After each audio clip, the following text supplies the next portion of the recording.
takes quite a while. Oh, really? Yeah, it's not as, you see how many cameras you see? It's impossible for that to be monitored continuously. Okay. So there's like random checks that go on in the control room.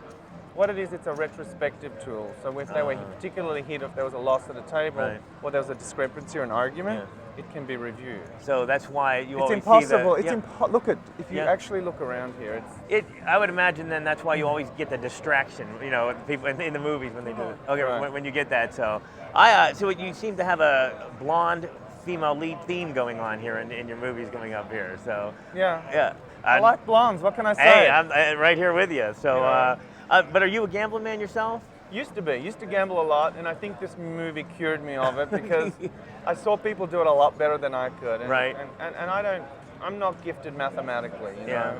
That's not how my brain is wired. And I always had the fantasy that I would learn and get better and work out a strategy. But unless you're a rocket scientist, you know, you can't beat the system. You would think you would learn some tricks though doing this. You might want some new skills from this movie. Some new skills, you know. But I mean, beyond basic strategy, there's a basic form of counting one can do. But I even find that hard. I mean, I really do find it difficult. And the casinos have sort of learned to spot it now. You know, what our original card counting gang did was they really changed the system forever. There are in fact new rules at these casinos as a direct result of what our card counters do. Wow. I don't even can figure out, how did you even work in a casino? Did they shut down a casino for you or something? No, sir. And here at the Red Rock and at Planet Hollywood, at Hard Rock, you can't shut down a casino. It's a 24-hour, 7-day a week. It never closes. In fact, once the casino opens, it never closes until it's demolished. So we just we made it work. You know, we would shut down entire sections of the casino. We still had to allow the general public to sort of walk around us. It was, I liken it to slowly going insane. There are no windows, so you don't know if it's day or night or what. I guess there are no. Do you see any clocks on the wall? No, they're never. Yeah, that's right. No, did they? I mean, were they responsive at first when you know, cooperative and everything? I mean, you know, my production was met with very mixed, reactions when we first approached casinos. We had some casino companies that said to us, "Stay away, we don't want to have anything to do with you. Don't come near us. Do not even film our property. Do not. Just simply, we don't want to talk to you. Goodbye."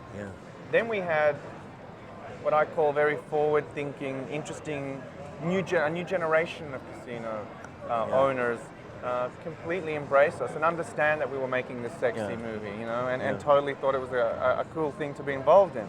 You know, so it's a movie, it's entertainment. We're not making a documentary about your casino.